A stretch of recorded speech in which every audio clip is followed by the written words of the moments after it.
bin Athaillah As-Sakandari menjelaskan tentang kemuliaan seorang hamba yang sesungguhnya adalah jika seorang hamba itu benar-benar merasa dirinya hamba. Allahumma a'inni ala dzikrik, ya Allah bantulah aku untuk zikir kepadamu, karena sungguh seseorang tidak bisa berzikir kecuali dibantu oleh Allah. Berdoalah karena engkau memenuhi permintaan Allah, jangan berdoa untuk memenuhi permintaanmu. Panjangkan umur kami dan umur mereka semua dalam ketaatan serta sehat walafiat, dan berikan kepada kami semua husnul khatimah.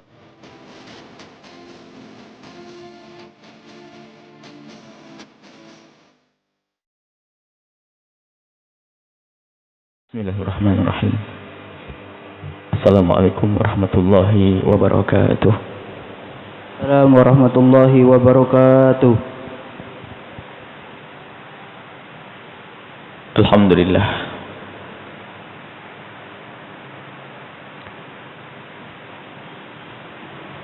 mu'ayyinil ibad fi tahdhibin nufusi wa tazkiyatiha. Alhamdulillah الذي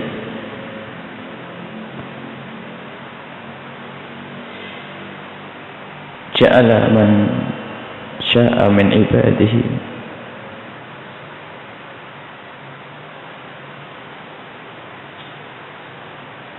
متبعين لشريعته Wassalatullahi wassalamu ala habibina wa syafi'ina wa maulana sayyidina Muhammad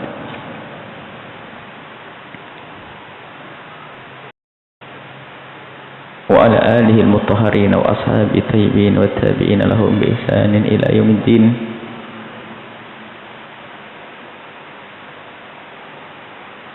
Allahumma inna na'udzubika min ilmin la yanfa' wa amalin la yurfa wa qalbin la yahsha wa aynin la tadma wa nafsin la tashba innaka anta ala kulli syai'in qadir. Allahumma ya rabbana a'inna ala tazkiyati qulubina wa tazkiyati nufusina innaka anta ala kulli syai'in qadir. Allahumma ya rabbana Allahumma ya Rabbana ya ghafirad dunubi wa ya mufarrijal kurubi wa ya satiral uyubi isturil uyub waghfirid dunub. Allahumma ya Rabbana uhsurna yawmal qiyamati ma'a zumrati habibika sayyidina Muhammad wa tahta liwa'ihi. Allahumma ya Rabbana arzuqna tawbata qabla al-maut wa syahadata 'inda al-maut wal jannata ba'da al-maut. Amma ba'du.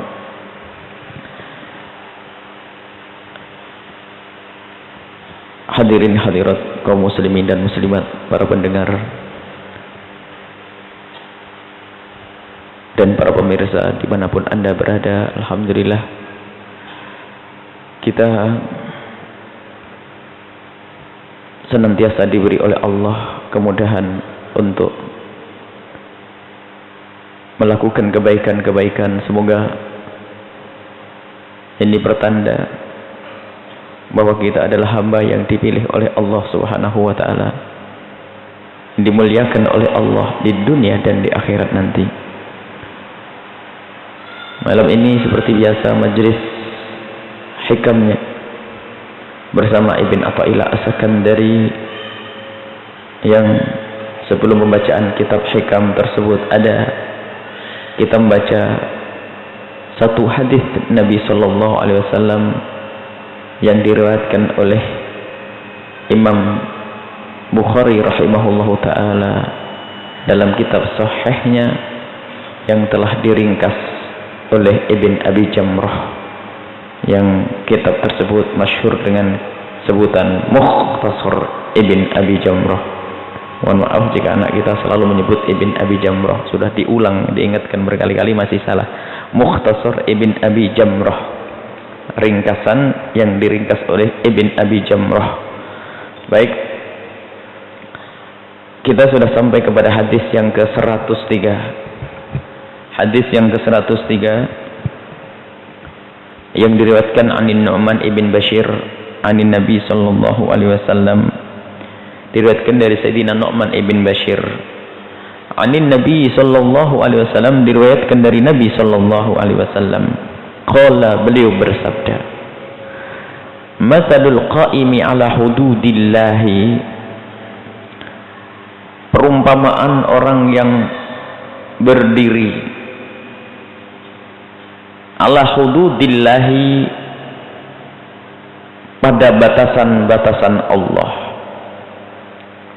Maksudnya perumpamaan orang yang menegakkan undang-undang Allah, yang menegakkan syariat Allah,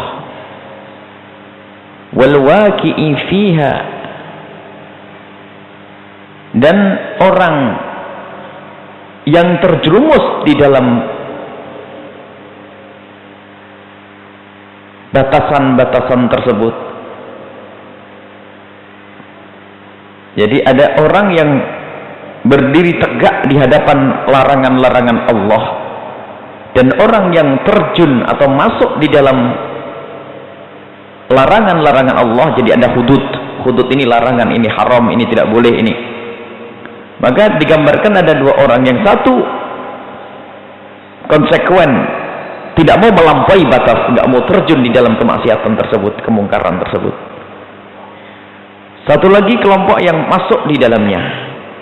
Maka di sini ada dua kelompok. Yang pertama adalah kelompok yang amar ma'ruf nahi mungkar, mengajak kepada kebaikan, menjauhkan orang dari kemungkaran.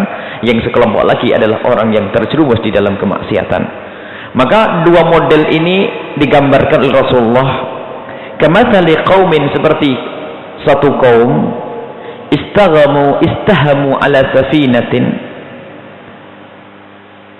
dilotre untuk masuk perahu. Digambarkan perahu itu ada dua tingkat, tingkat atas, tingkat bawah. Untuk bisa menempati tempat tersebut dilotre, sebab kalau tidak dilotre nanti rebutan. Maka yang dapat lotre duluan tinggal di atas, yang lotrenya menyusul tingkat di bawah. Ala safinatin, mereka dilotre untuk menempati sebuah perahu. Ada perahu di atas, dak atas dan bawah. Fa asaba ba'duhum a'laha wa ba'duhum asfalaha. Fa asaba, maka mendapatkan ba'duhum, sebagian mereka, a'laha, bagian atas perahu, wa ba'duhum, sebagian lagi, asfalaha, bagian bawahnya. Fa kana alladhi fi asfaliha, maka orang-orang yang mendapatkan bagian di bawah itu, idza tasqau, jika mereka ingin minum, ingin cari air, minal ma'i, dari air, marrau, mereka akan melewati ala man fawqahum, orang yang ada di atasnya. Jadi harus lewat, ngambil air di atasnya, kemudian turun lagi. Wa qalu, kemudian yang berada di bawah tadi, yang mondar-mandir melewati orang yang ada di dak atasnya, berkata, lau anna, kalau seandainya kita yang di bawah ini, kharaqna, bocorin perahu saja, biar gak usah ke atas, walam nu'dhi man fawqana, dan kita tidak usah ngerepoti orang yang di atas, yuk kita bocor aja yuk, biar kita tidak usah ganggu orang yang di atas, gak ngelewat-ngelewati, permisi bawa air, gak enak kan, kita bocori saja, gimana?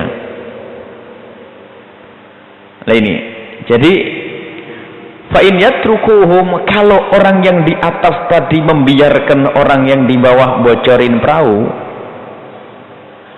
kira-kira bagaimana? Akan tenggelam semuanya, nanti perahunya akan tenggelam karena dibocorin. Wa ma aradu, kalau mereka orang yang di atas itu membiarkan orang yang di bawah dan membiarkan keinginannya bocorin perahu, halaku jami'an, niscaya hancur semuanya. Wa in akhadhu ala aidihim, akan tapi kalau mereka justru menolong mereka, akhadhu ala aidihim, diambil mereka, ditolong mereka,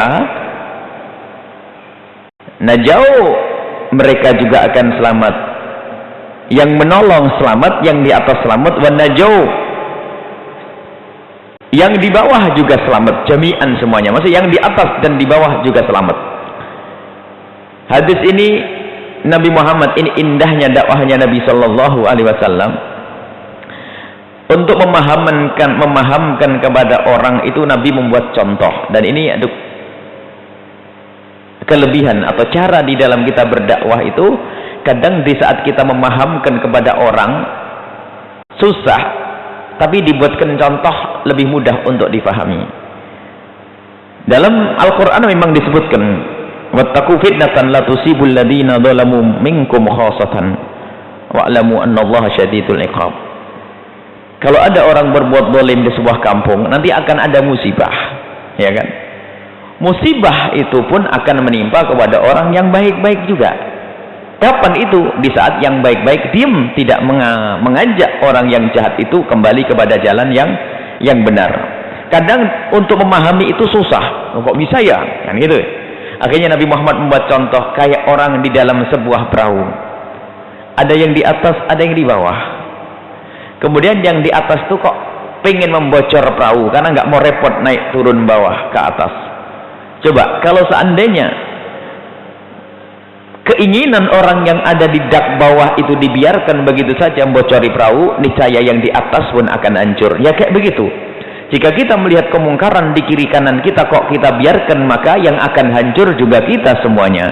Tapi kalau orang yang melakukan kemungkaran itu kita tolong, kita ambil tangannya, kita selamatkan, kita bantu, kita ingatkan, maka dia selamat, maka kita pun juga selamat.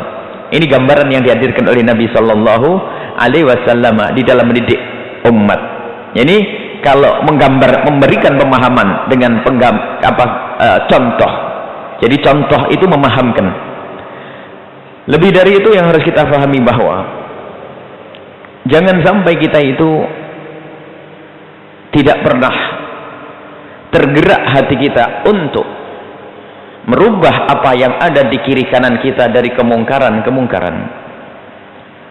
Kalau kita melihat kemungkaran yang ada di kiri kanan kita, berusahalah bahwa kitalah yang akan merubahnya. Kita yang akan merubahnya. Man ra'a minkum munkaran falyughayyirhu biyadihi. Biyadihi, kalau ada orang melihat kemungkaran, hendaknya dia ada keinginan untuk merubah dengan tangannya, maksudnya merubah secara fisik, langsung ia rubah kalau bisa. Kalau tidak bisa, fabilisanihi, dia menyampaikan kepada orang lain, minta tolong agar bisa mengangkat kemungkaran tersebut. Kalau tidak bisa, maka hatinya ingkar. Dan ingkar ini adhaful iman, paling rendahnya, paling ringannya iman, lemahnya iman adalah cukup ingkar. Yang musibah ini adalah jika ada kemungkaran di kiri kanan kita, sudah tidak pernah ingkar dengan hatinya, alamat bahwasanya kita sudah rusak hati kita. Yang mungkin sekali iman itu bukan saja lemah, tapi tidak ada iman, maka menumbuhkan kecemburuan. Dengan adanya kemungkaran yang ada di kiri kanan kita, itu iman. Kita harus bertanya kepada diri kita di saat melihat, mohon maaf, istri yang melanggar syariat, suami yang melanggar syariat, anak melanggar syariat, tetangga, jangan jauh-jauh dulu, sebab ku anfusakum wa ahlikum naro, ada di rumah kita dulu. Kalau ternyata kita tidak ada kerentek di dalam hati kita, tidak tergerak untuk merubahnya, maka ketahuilah bukan lemah iman, akan tapi hilang iman kalau sudah tidak ada kerentek gerak di dalam hatinya. Ada namanya mudahin atau muddahin atau mudahanah. Mudahanah itu adalah orang yang sudah tidak bisa beramar ma'ruf nahi mungkar. Karena apa? Karena ada kepentingan yang sifatnya duniawi di balik itu semuanya. Contoh, kami punya sahabat, kita punya sahabat. Sahabat kita melakukan satu pelanggaran, kemudian kita tidak bisa mengingatkannya. Hanya karena apa? Kalau saya mengingatkan dia, nanti saya tidak ditraktir lagi. Kalau saya mengingatkan dia, nanti saya nggak bisa numpang di mobilnya lagi. Kalau saya mengingatkan dia, mungkin dia tidak ngirim hadiah lagi kepadaku. Mudahin. Ini sifat yang sangat jelek, hina. Nah, hina, sifat yang kotor, sifat jelek. Maka harus ada jiwa amar ma'ruf nahi mungkar. Dan untuk menumbuhkan jiwa amar ma'ruf nahi mungkar ini, jiwa semangat merubah umat dari tidak baik menjadi baik, pahamilah makna hadis ini. Jangan enak-enak dengan sujudmu, dengan enak-enak dengan ibadahmu. Kalau ada musibah yang diturunkan oleh Allah di dunia, maka engkau pun akan mendapatkannya. Dan ternyata bukan musibah di dunia saja, ternyata di akhirat mereka pun bakal menuntut. Ahli maksiat yang ada di kiri kanan kita, di akhirat nuntut Allah, nuntut di akhirat. Dia menuntut, ya Allah, ini orang di kiri kananku hanya sibuk dengan sujudnya, tidak pernah mengingatkan aku, padahal aku mabuk di samping rumahnya. Jadi orang yang mabuk di samping rumah kita nanti di akhirat nuntut. Ini orang, ya Allah, hanya kerjaannya sujud, umrah, haji. Aku melakukan kemungkaran di samping rumahnya, dibiarkan, tidak pernah diingatkan. Padahal kalau seandainya aku diingatkan, aku bakal benar, selamat lalu masuk surga. Sementara dia tidak pernah peduli dengan urusanku, maka ya Allah, jangan boleh dia masuk surga. Menuntut hak. Kullukum ra'in wa kullukum mas'ulun an ra'iyati. Semua orang punya tanggung jawab, mulai dari di rumahnya. Tanggung jawab kita, rumah kita, anak-anak kita bakal ditanya oleh Allah Subhanahu wa ta'ala. Anak kita yang kita biarkan dengan kemungkarannya, dan kita tidak mengajaknya kepada kemuliaan istri dan suami kita, sama, itu pun akan menjadikan kita mendapatkan musibah. Bukan dia kok yang kena musibah. Ini yang perlu dipahamkan. Rasulullah menjelaskan, nih, lihat, digambarkan perahu. Enggak kamu tok, bukan yang bermaksiat tok yang bakal tenggelam, tapi yang baik-baik pun juga tenggelam. Bukan di dunia saja, tapi di akhirat pun juga demikian. Di akhirat juga demikian. Sehingga kalau ada kemungkaran di kiri kanan kita, itu harus ada gerakan kita untuk merubahnya. Tentunya yang diajarkan oleh Nabi Shallallahu Alaihi Wasallam dengan bahasa cinta, dengan kelembutan dulu, dengan hikmah, bagaimana cara. Dan kita harus ada rencana-rencana, dan harus ada ide-ide berkembang untuk menyelamatkan anak-anak kita, menyelamatkan tetangga-tetangga kita dari kemungkaran-kemungkaran. Kalau kita tidak dengan pekerjaan nyata, maka yuk kita menyampaikan kepada orang lain agar orang lain bisa memberikan menolong orang-orang yang terjerumus. Mungkin, mohon maaf, seandainya, sebab kami selalu khusnudon, semoga di kiri kanan masjid ini adalah ahli surga semuanya. Kalau seandainya ada di kiri kanan masjid ini adalah orang yang biasa mabuk, judi dan sebagainya, barangkali kalau kita yang jauh langsung mengingatkan akan menjadi masalah. Atau kalau kita mengingatkan saja langsung, mungkin dia tidak bisa menerima. Tapi kita bisa menyampaikan kepada orang yang sekiranya bisa menyampaikan kepada mereka dengan cara yang lebih bagus. Nah, ini menyampaikan, ini penting. Menyampaikan termasuk bagian daripada menyelamatkan iman yang ada di hati kita. Jadi kalau Anda melihat kemungkaran, tidak boleh Anda diam. Kalau Anda diam, awas, jangan-jangan iman Anda sudah tidak ada.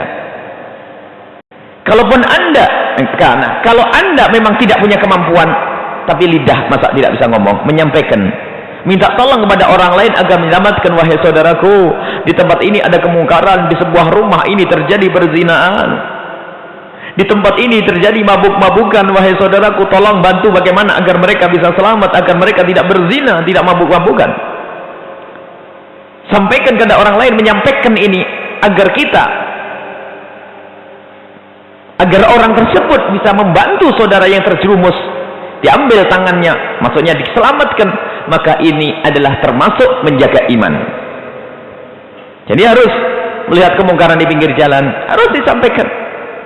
Termasuk dalam waktu dekat ini banyak kemungkaran yang akan terjadi, misalnya bersama tahun baru Masehi, yang anak-anak muda sudah merencanakan bermacam-macam kejahatan di tempat itu, di hari itu, mulai dari mabuk-mabukan dan sebagainya. Maka tanda cinta kita kepada umat, kepada bangsa, kepada pemuda, bagaimana mereka itu semuanya agar tidak melakukan hal-hal yang dimurkai oleh Allah Subhanahu wa ta'ala.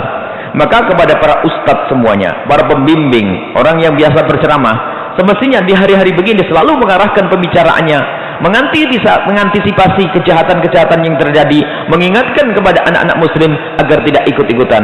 Lebih baik mereka ke masjid untuk melakukan sholat, lebih baik mereka melakukan zikir, jangan menuruti hawa nafsu dengan berhura-hura dan bermacam-macam yang terjadi di situ. Kadang berantem, kadang mabuk, dan mungkin juga perzinaan. Maka ini harus ada upaya-upaya semacam ini.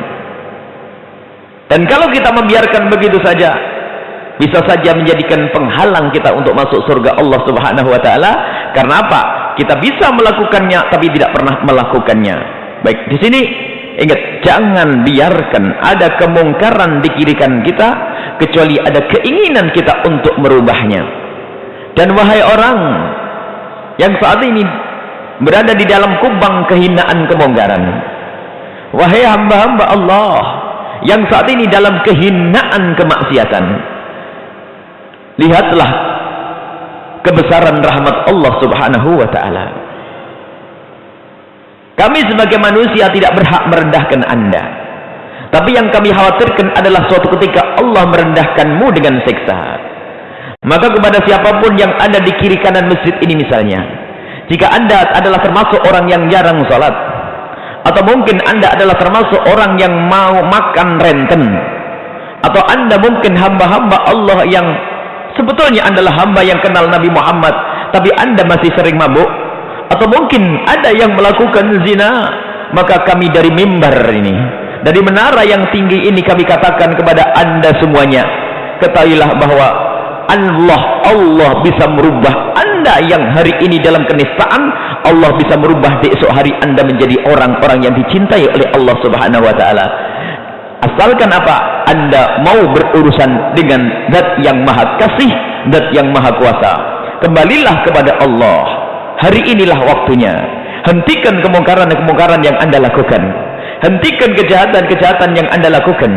Dan sungguh siksa Allah sangat mengerikan. Jangan nunggu dikagetkan nanti di alam barzah dengan siksa. Jangan nunggu dikagetkan di padang mahsyar dengan siksa, akan tapi saat inilah waktu untuk kembali.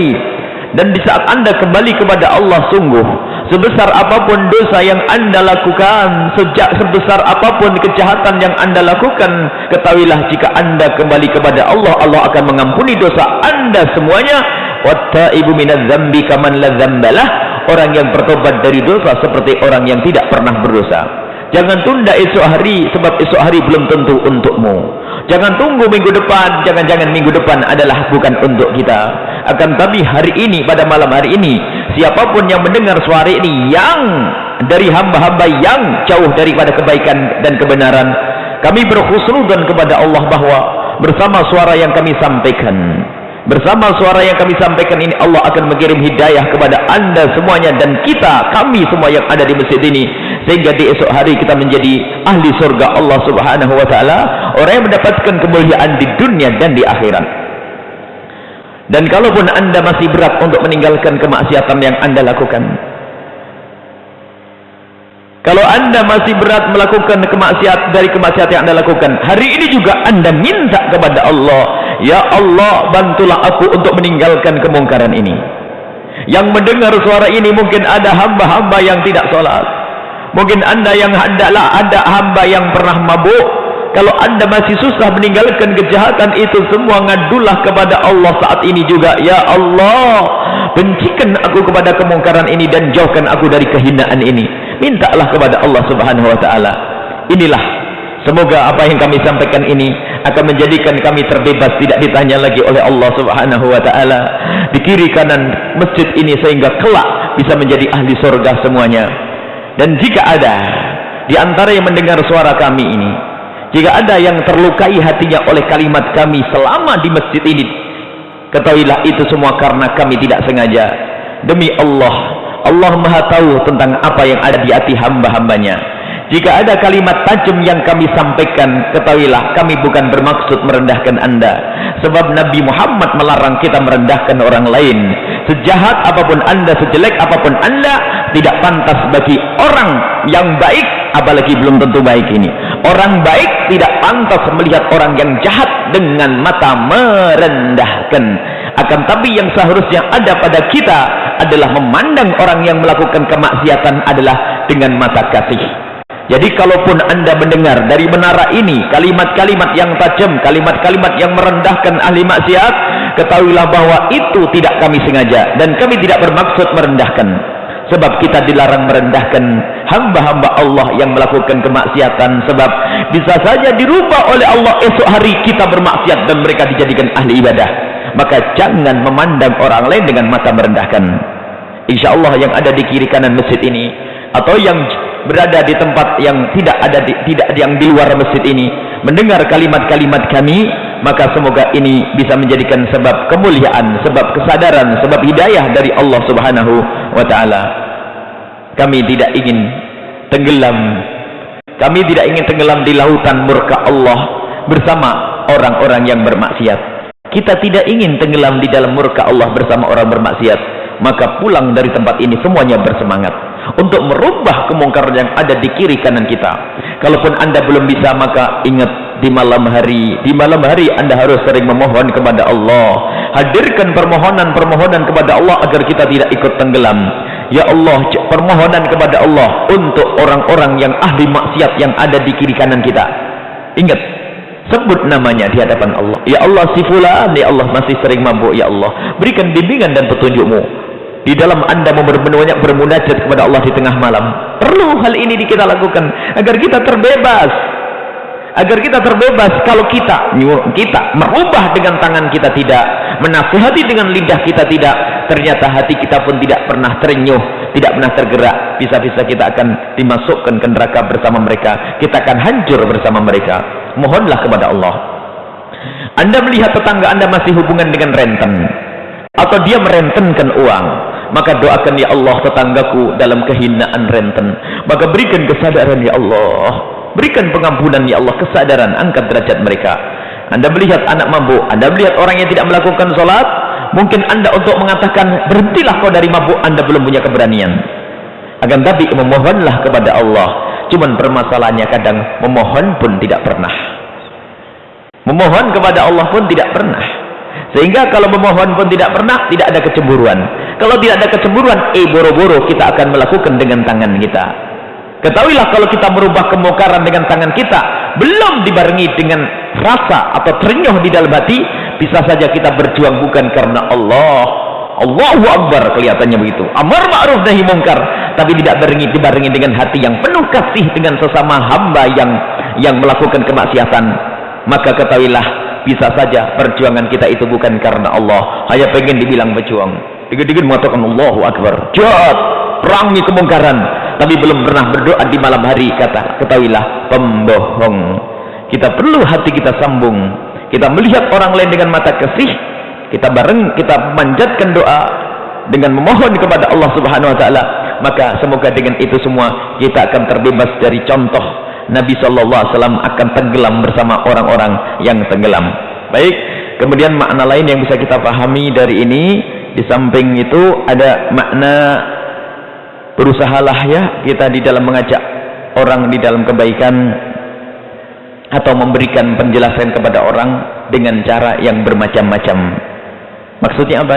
Di sini Nabi Muhammad memahamkan dengan membuat percontohan. Jadi dakwah itu pun bisa dengan bermacam-macam cara, yang sekiranya yang penting pesan itu kita nyampe kepada orang yang akan kita seru dan kita ajak dengan bermacam-macam, memanfaatkan media yang ada, berdakwah yang dengan radio, dengan radionya, televisi dengan televisinya, yang berdagang di tempat perdagangannya, subhanallah, yang di pasar ya waktu kerja di pasar, dengan bermacam-macam cara.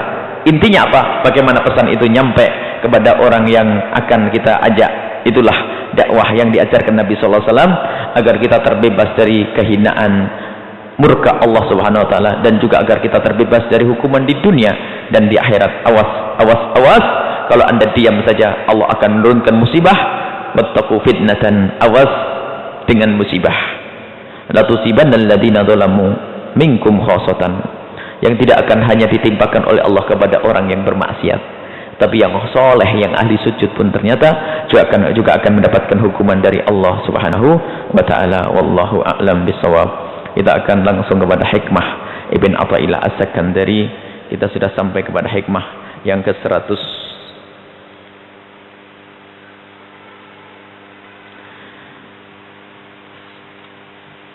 Qala al-musannif rahimallahu ta'ala nafa'ana Allah bi wa bi ulumihi wa bi ulumikum fid darin amin ila anqal.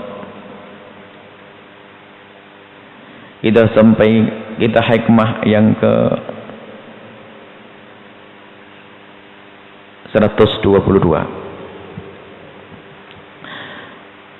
Qala al-musannif rahimallahu ta'ala nafa'ana Allah bihi wa bi ulumihi wa bi ulumikum fid darin amin ila anqal.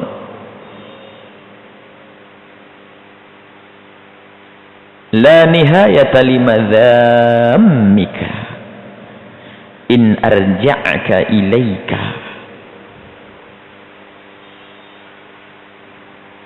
wala tabrahu mada'ihuka in adhara judahu alaika. La nihayata, tidak ada ujung dan batas, limadzamika, cercaan dan hinaan untukmu. Jadi engkau akan mendapatkan cercaan dan hinaan yang tidak berbatas, maksudnya luar biasa hinanya. In arja'aka, jika Allah mengembalikan, melepaskan dirimu, ilaika, kepada hawa nafsumu, wala tabrau, dan tidak akan berakhir,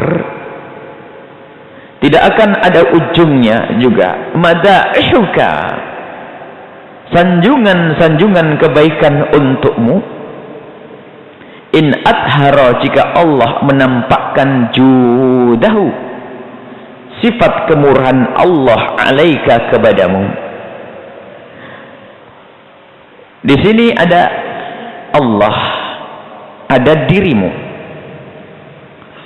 dan di dalam dirimu ada hawa nafsumu.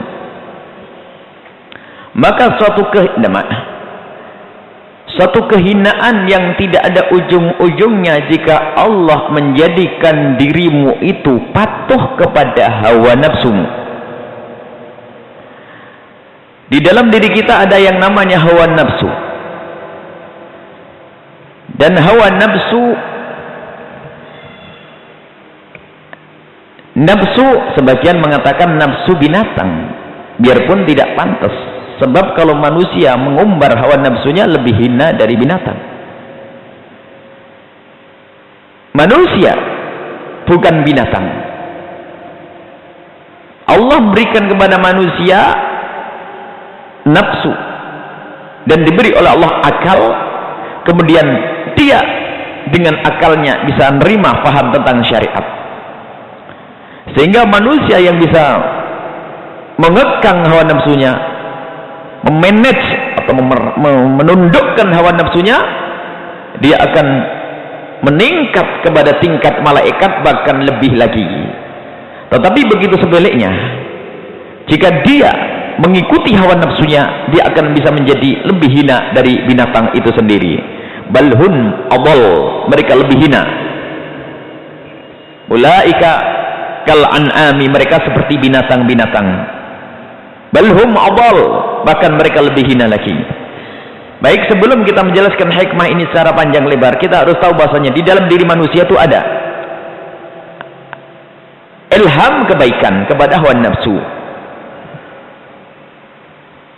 ilham kebaikan kepada diri kita, yang ilham kebaikan itu tentunya kepada hati kita, mohon maaf, bukan hawa nafsu. Ilham kebaikan, sebab yang namanya hawa nafsu itu adalah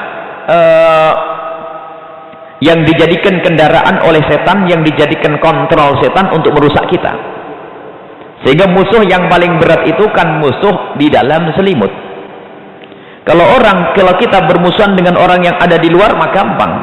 Tapi kalau musuh kita adalah orang yang bersama kita, paling berbahaya. Karena dia yang sangat tahu tentang kapan waktu lengah kita, kapan kita keluar rumah, dan kapan kita berada di rumah, dan di mana kita meletakkan barang berharga, di mana kita menyimpannya, dan seterusnya. Orang yang bersama kita. Jadi musuh ini yang paling berat, paling susah.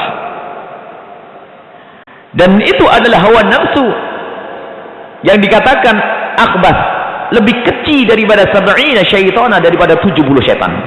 Setan dari luar dari dirimu, tapi kalau sudah hawa nafsumu bersamamu. Dan setan itu koling-kolingan dengan yang namanya hawa nafsu itu.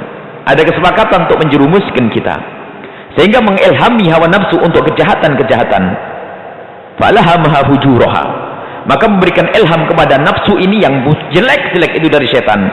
Sementara malaikat memberikan ilham yang baik, taqwaha. Yang jelas bahwasanya manusia itu ada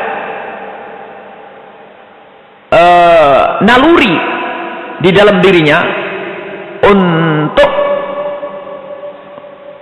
kemanusiaan. Di dalam diri manusia itu ada satu jiwa, dan jiwa itu, dan jangan bertanya seperti apa jiwa, dan jangan bertanya seperti apa roh, yang jelas ada pada dalam dirimu. Tiba-tiba kita rindu kepada kebaikan, tiba-tiba kita rindu kepada kejahatan. Itu adalah pengaruh kepada jiwa yang ada pada diri kita. Jiwa kebinatangan dan jiwa kemuliaan. Jiwa kebinatangan itu adalah jiwa atau nafsu kebinatangan, dan nafsu yang sudah ditundukkan menjadi nafsu mulia.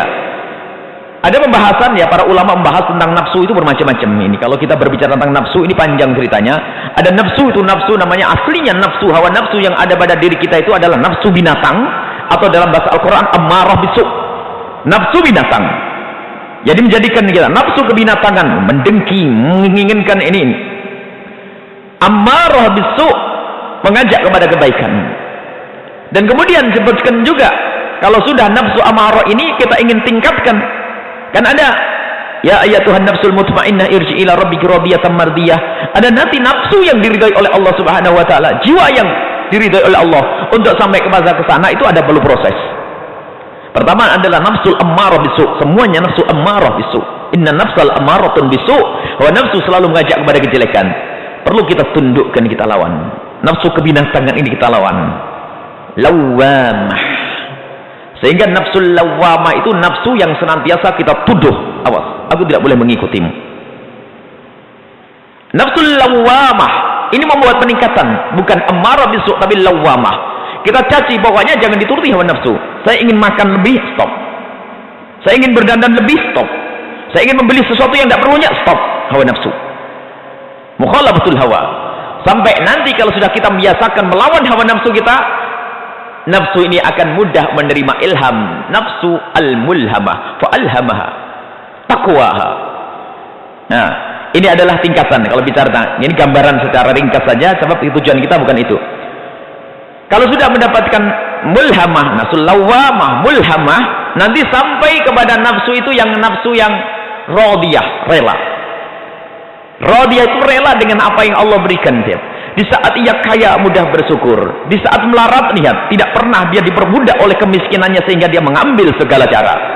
Tidak, dengan kekayaannya pun dia tidak menjadi orang yang rakus karena dia bisa berbuat dengan kekayaannya. Tidak, maka radiyah, dia rela, benar. Setelah itu mardiyah, Allah pun rela dengan ini. Sampai nanti ada nafsul kamilah. Kamilah itu adalah sempurna, sempurna nisbi. Maksudnya adalah apa? Nafsu para kekasih Allah, nafsu yang sempurna. Yani minan nasi rijalun kamilun. Rasulullah menyebut bahasanya ada dari manusia itu orang-orang yang sempurna di dalam mendidik hawa nafsunya, memerangi hawa nafsunya. Baik, intinya ada nafsu yang ammarah bisu, nafsu kebinatangan. Dan kalau kita cermati, ketahuilah binatang itu, sejahat-jahatnya binatang itu tidak seperti manusia kalau jahat. Binatang itu diberi oleh Allah namanya gharizah, bukan hawa nafsu, bukan nafsu yang namanya nafsu apa ya kita nyebut, kalau bahasa Arab itu gharizah. Itu memang Allah memberikan kepada binatang tersebut keinginan untuk namanya apa, senang kepada lawan jenis, lalu melakukan satu hubungan, kemudian hamil dan seterusnya. Itu adalah binatang, pengen makan. Tapi lihat, binatang itu kalau sudah kenyang, biarpun itu binatang jahat, nggak akan berbuat jahat lagi. Binatang itu, lihat, binatang itu biarpun jahat, ular kalau sudah kenyang sudah diam, tidur dia. Harimau, lihat, kalau sudah kenyang melihat apapun ya paling ya gitu, tapi tidak berkeinginan untuk memakannya. Sama binatang itu. Termasuk urusan seks pun demikian. Tidak pernah binatang itu sampai, kalau manusia lihat busuk, nafsu seks dibangkitkan dengan nonton hal-hal yang membangkitkan syahwat, terus macam-macam. Kalau binatang tidak, selagi ada keinginan selesai. Bahkan lihat, kalau sudah betinanya itu ngandung saja sudah tidak ada mereka. Sehingga binatang bisa saja sepanjang waktunya tidak melakukan hubungan seks. Binatang, tapi kalau manusia lihat diperbudak, kalau sudah diperbudak, hina lagi lihat. Mulai dari hubungan seks, ngumpulkan, tidak cukup yang dimakan hari itu, lihat, dikumpulkan kalau seolah-olah hidup seumur hidup. punya ini, rakus, merebut harta saudaranya. Memang ada harimau merebut makanan saudaranya, harimau. Kadang-kadang kita melihat kejam betul ya harimau ini merebut makanan saudaranya. Dia kalau sudah kenyang beres. Tapi kalau sudah orang rebutan waris bukan urusan kenyang, urusan bangun rumah, urusan mobil, urusan mewah. Jadi begitu busuknya manusia, disebutkan banhum abal. Kalau sudah manusia busuk diperbudak oleh hawa nafsunya, maka dia lebih hina dari binatang. Maka ini yang harus kita paham. Bal wa man adallu mimman ittaba'a hawa. Siapa yang lebih hina melebihi dari orang mengikuti hawa nafsunya? Mengikuti hawa nafsu hina. Bi ghairi hudan, tanpa petunjuk dari Allah Subhanahu wa taala. Lah di sini yang disebutkan oleh Ibn Athaillah Sakandari, lihat, ada manusia yang oleh Allah diserahkan dirinya kepada hawa nafsunya. Artinya apa? Dia tidak mendapatkan taufik dan bimbingan dari Allah, sehingga apa? Kerjaannya hanya diperbudak hawa nafsunya. La nihayata limadamika. Tidak ada ujung celaan untukmu, kehinaan untukmu, kalau ternyata Allah tidak berikan taufik kepadamu, tidak berikan bimbingan. Arja'aka, Allah mengembalikanmu ilaika, kepada dirimu sendiri. Maksudnya menjadikan diri mengikuti hawa nafsu. Na'udzubillah. Jadi kalau ternyata ada orang yang tidak kembali kepada Allah, tidak menjadikan Allah sebagai Tuhannya, tapi yang jadikan Tuhannya adalah hawa nafsunya, kepatuhannya bukan kepada Allah tapi kepatuhan kepada hawa nafsunya, maka ketahuilah kehinaan untuk orang tersebut adalah kehinaan yang tidak berujung. Terus habis ini dia melakukan dosa ini, besok melakukan dosa itu, tambah lagi dosa ini, terus karena hawa nafsunya. Tapi begitu sebaliknya, la tafrah, tidak akan selesai, tidak akan ada ujungnya. Madahiuka, sanjungan-sanjungan untukmu, in adharal, jika Allah telah menampakkan kemurahan Allah kepadamu dengan hidayah, bimbingan Allah Subhanahu wa taala. Orang yang sudah diangkat, dibimbing oleh Allah, Allah yajtabi ilaihi may yasha wa yahdi may yunib, yang telah diambil oleh Allah untuk dimuliakan. Lihat, nggak ada ujungnya. Hari ini sedekah, besok ditemukan dia sholat, habis sholat dia rindu sholat, habis sedekah dia sedekah lagi, terus melakukan kebaikan-kebaikan. Lihat, itulah pujian dan sanjungan yang tidak ada akhirnya. Ini dua model manusia. Manusia yang oleh Allah dibiarkan sehingga dia patuh dengan hawa nafsunya, dan orang yang ditolong oleh Allah sehingga dia hanya patuh kepada Allah Subhanahu wa taala. Baik, ini model manusia. Kemudian yang perlu kita ketahui, bagaimana kita sampai kepada bimbingan Allah Subhanahu wa taala? Jawabannya sederhana. Selagi engkau sudah terlepas dari yang pertama, maka engkau akan masuk yang kedua. Selagi engkau sudah biasa memerangi hawa nafsumu, secara otomatis engkau akan mudah patuh kepada Allah Subhanahu wa taala. Maka dari itu, al khairul khair fi mukhalafatil hawa, kebaikan yang sungguh merupakan kebaikan yang sangat baik adalah di saat kita punya kebiasaan mukhalafatul hawa, memerangi hawa nafsu. Bukan urusan gede dulu dari yang kecil. Melihat, jujur ya, mohon maaf, kalau kita melihat orang, laki-laki kalau melihat orang cantik, mau tidak mau harus tergoda untuk melihatnya, biarpun tidak ingin menikahinya, karena hawa nafsu yang mengontrol mata kita, ingin melihat. Larang, tahan Allah, saya tidak boleh ngomong nih, ngomong itu kadang-kadang pengen ngomong jelek, tahan hawa nafsu. Jadi memerangi hawa nafsu, terus kita memerangi hawa nafsu, sehingga ada satu ilmu namanya ilmu tasawuf. Itu ternyata ilmu itu tidak lain untuk memerangi hawa nafsu, tahdzibun nufus, tahdzibun nufus, untuk menghancurkan keberingasan, kebrutalan hawa nafsu itu sendiri. Jadi ilmu namanya ilmu tasawuf, yang biasa juga disebut dengan membersihkan hati. Membersihkan hati dari apa sih? Dari penyakit-penyakit hati. Penyakit hati itu apa sih? Penyakit hati itu adalah melalui hawa nafsu. Jadi hawa nafsu, penyakit hati itu akan melalui hawa nafsu, bukan serta-merta jadi orang dengki, orang mendendam. Itu juga karena hawa nafsu. Hawa nafsu yang sungguh mengerikan. Nabi Muhammad mengajari kita berdoa agar kita dijauhkan daripada nafsu yang tidak pernah puas-puas. Dan memang nafsu kalau sudah terus, itu memang tidak pernah puas. Jadi kita minta perlindungan daripada kita mematuhi hawa nafsu kita. Disebutkan dalam Al-Quran banyak cerita tentang orang yang menuruti hawa nafsunya, sehingga pada akhirnya dia akan menjadi hina. Neraka jahanam itu untuk siapa? disebutkan walaqad dara'na jahannama katsiran minal jinni wal insi. Telah aku ciptakan yang namanya neraka jahanam itu untuk banyak dari bangsa jin dan manusia. Ciri-cirinya kayak apa sih mereka itu? Lahum qulubun la yafqahuna biha. Hatinya tidak mudah terenyuh dengan kebaikan, tidak pernah rindu kebaikan. Hati yang enggak mudah paham, tidak pernah terenyuh kepada kemaksiatan, tidak pernah terenyuh ada kemungkaran terjadi. Kemudian walahum a'yunun la yubsiruna biha, punya mata tidak pernah melihat. Artinya mata ini adalah tidak pernah melihat kebaikan, tidak pernah melihat kebenaran. Walahum adhanun la yasma'una biha, punya telinga tapi tidak bisa mendengar kebenaran. Kalau sudah seperti itu, ulaika kal an'am, kayak binatang. Mata kambing itu punya mata kan? Ya enggak? Kambing punya mata, kambing punya telinga. Jadi kalau kita panggil mbek, dia noleh, ngerti. Tetapi itu pendengaran itu bukan itu tentunya yang dimaksud. Allah menggambarkan pendengaran bukan pendengaran itu kambing dengar.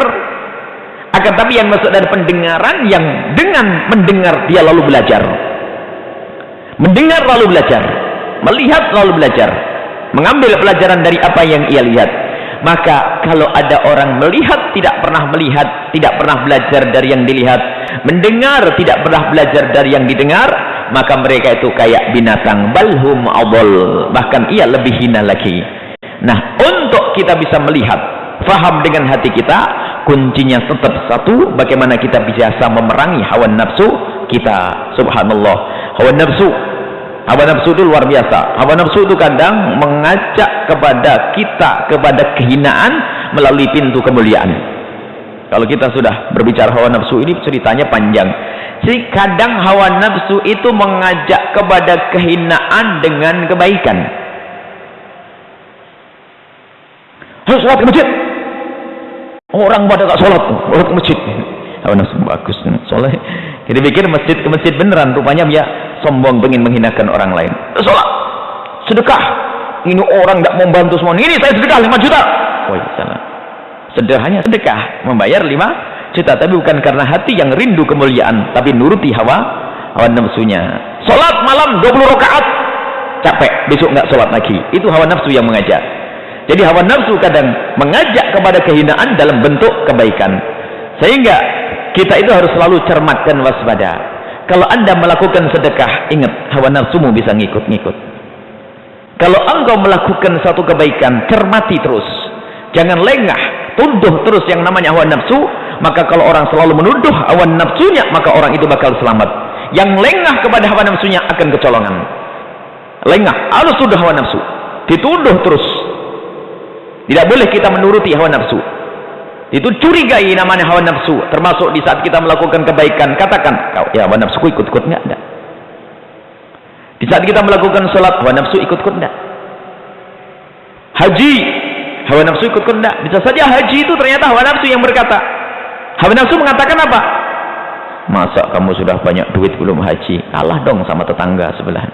Oh iya ya, harus haji. Pak, kita harus haji. Masa kita belum haji, tetangga aja yang tidak punya duit bisa haji. Bukan karena Allah, hanya karena pengen bangga-banggaan. Baik, ini yang bisa kami hadirkan tentang hawa, tentang hikmahnya Ibn Athaillah Sakandari. Intinya bahwa ada dua model manusia, yang kehinaan, cercaan untuknya tidak ada ujungnya. Yang kedua adalah orang yang sanjungan untuknya tidak ada ujungnya. Kuncinya apa? Kuncinya adalah hawa nafsu kita. Dan orang bisa menilai apakah ini hawa nafsu atau tidak. Itu adalah jika ia selalu sadar bahwasanya jangan-jangan itu godaan hawa nafsu, maka saat itu dia selamat dari hawa nafsu. Ini mencurigai. Jadi kalau ada orang melakukan satu kebaikan, kok sadar jangan-jangan ini godaan hawa nafsu, maka dia selamat dari godaan hawa nafsu. Kalau dia, wah jangan-jangan ini hawa nafsu ini, saya sedekah ini, jangan-jangan godaan hawa nafsu, tapi tetap sedekah, kita perangi hawa nafsu kita, maka selamat dia dari godaan hawa nafsu. Jadi yang merasa aman dari hawa nafsu tidak aman, yang merasa terus curiga kepada hawa nafsunya sendiri, maka dia akan selamat. Segala kemaksiatan yang terjadi mukaddimahnya dari hawa nafsu, semua kemaksiatan. Semua kemaksiatan. Syahwat bukan, nafsu bukan hawa nafsu. Nafsu syahwat. Seorang suami punya syahwat menggauli istrinya, itu bukan. Bukan itu, karena itu halal. Beda. Jadi bukan itu yang dimaksud. Kita ingin makan, syahwat untuk makan. Tetapi di saat kita makan berlebihan sampai kita mau mengambil yang haram, itu loh seruan hawa nafsu. Baik, ini saja yang bisa kita hadirkan pada kesempatan ini. Sungguh kehinaan yang terjadi pada orang yang diperbudak oleh hawa nafsunya adalah kehinaan yang tidak berujung, bahkan selalu bertambah dan bertambah. Begitu sebaliknya, kebaikan-kebaikan yang didapat oleh orang yang oleh Allah dibimbing, dibebaskan dari godaan, dibebaskan dari diperbudak oleh hawa nafsunya, maka kemuliaan untuknya adalah kemuliaan yang tidak berujung. Semoga Allah memberikan kepada kita kekuatan untuk memerangi hawa nafsu kita dan memberikan kesadaran sehingga kita senantiasa mencermati hawa nafsu yang ada di dalam diri kita, yang akhbatu min sab'ina syaitana, yang lebih keji daripada 70 setan. Ini saja yang bisa kami hadirkan. Semoga Allah memberikan kepada kita pemahaman yang benar, dan semoga Allah melindungi kita semua sehingga kita bisa menjadi orang-orang yang mempunyai jiwa yang bersih, jiwa yang mulia, yang diridhai oleh Allah Subhanahu wa taala. Wallahu a'lam bissawab. Baik para jamaah sekalian yang dirahmati Allah Subhanahu wa taala dan para pendengar radio di mana saja berada, selanjutnya kita masuki bagian tanya jawab. Kepada para jamaah yang bertanya secara langsung kami persilahkan, yaitu 2 penanya dari jamaah bapak-bapak dan 2 penanya dari jamaah ibu-ibu dengan 1 orang 1 pertanyaan. Sekali lagi dengan 1 orang 1 pertanyaan. Maka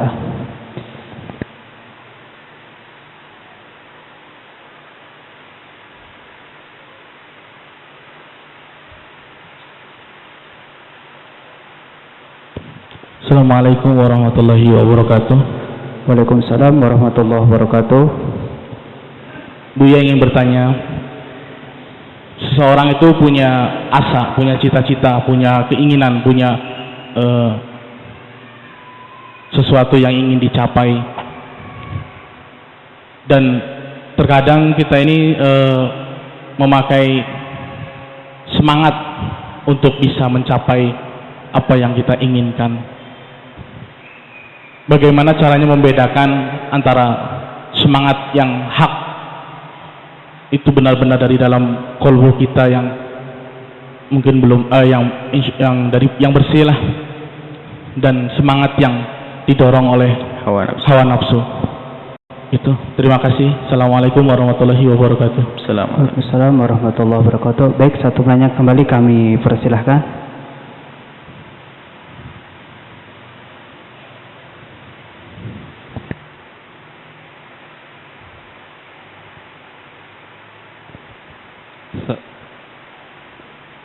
Assalamualaikum warahmatullahi wabarakatuh. Waalaikumsalam warahmatullahi wabarakatuh. Buya, saya menanyakan untuk permasalahan dalam pergaulan saudara, teman, dan lingkungan di sekitar. Apabila kita melayani orang-orang yang mungkin menurut kita itu kurang baik, fasik, jadi orangnya tarikus sholat, orang yang suka meninggalkan sholat, akan tetapi dia begitu baik terhadap kita, begitu santun, ramah, akan tetapi dia mengkhianati Allah. Gimana tanggapan kita terhadap orang-orang seperti itu? Karena dia itu begitu baik dengan keluarga kita misalkan.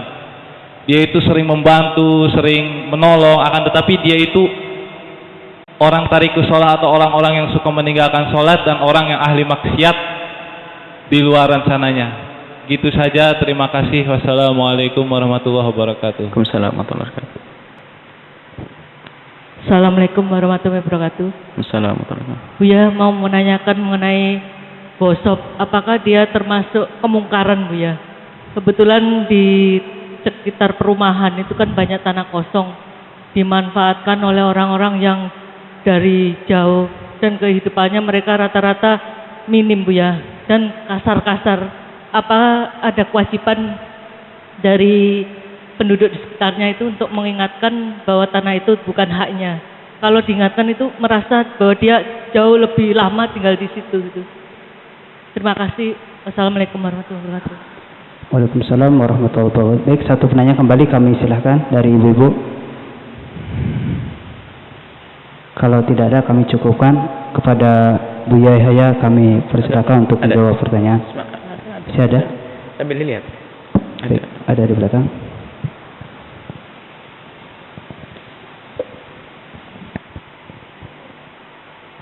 Assalamualaikum warahmatullahi wabarakatuh. Waalaikumsalam warahmatullahi wabarakatuh.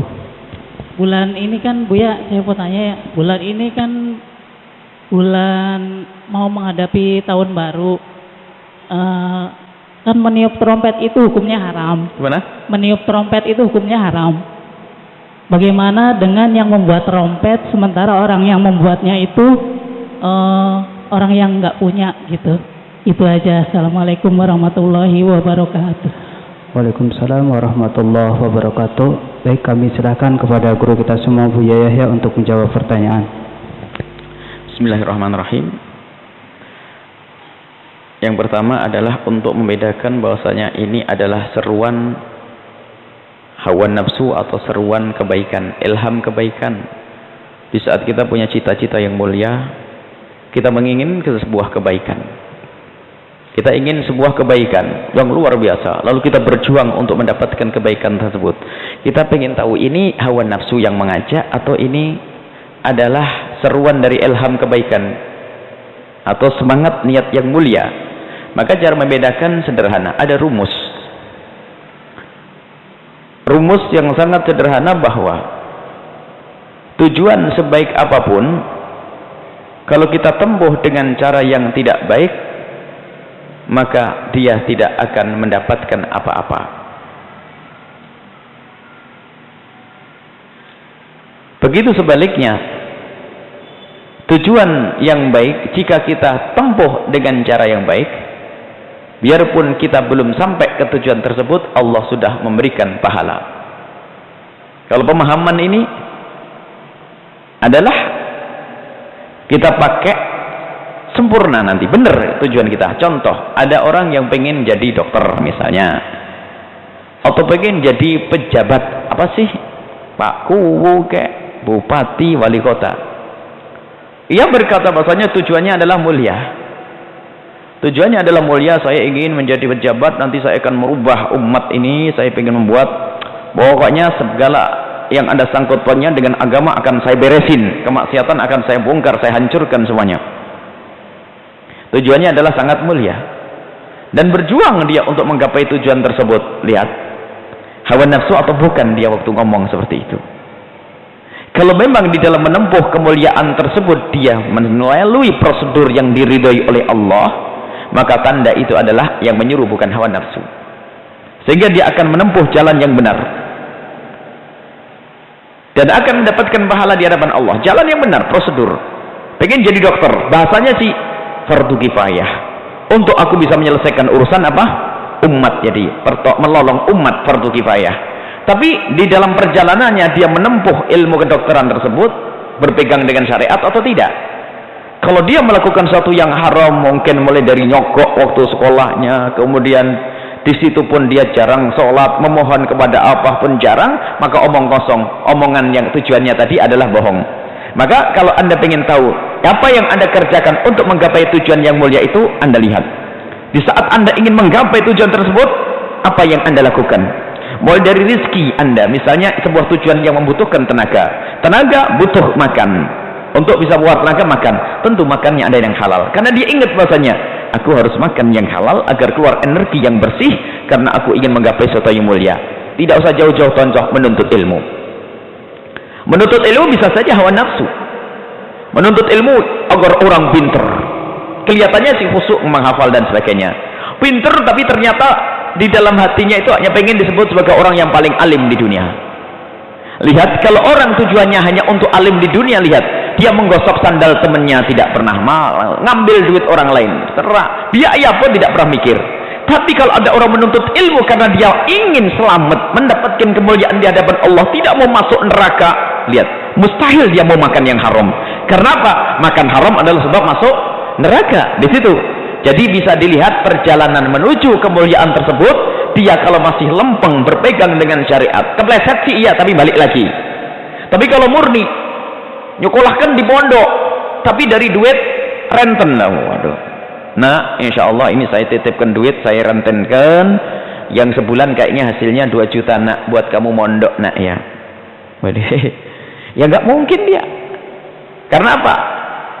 Hawa nafsu itu semua mondoknya bukan karena pengen selamat yang sesungguhnya, tapi jelas dimasuki hawa nafsu. Kenapa?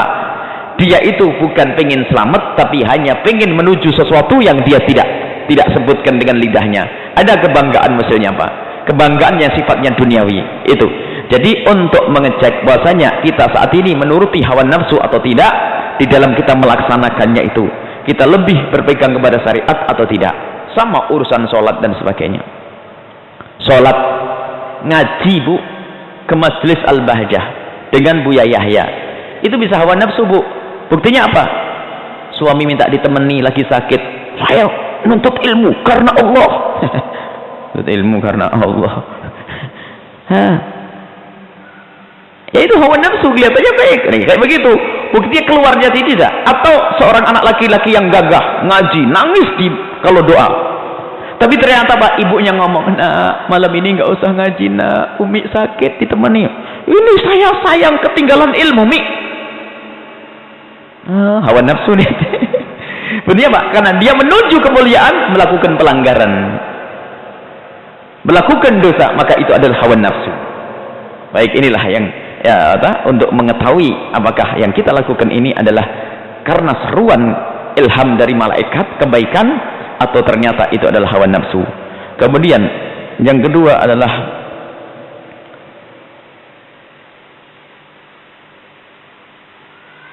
orang baik kepada manusia tapi tidak baik kepada Allah, sering membantu kita tapi nggak sholat.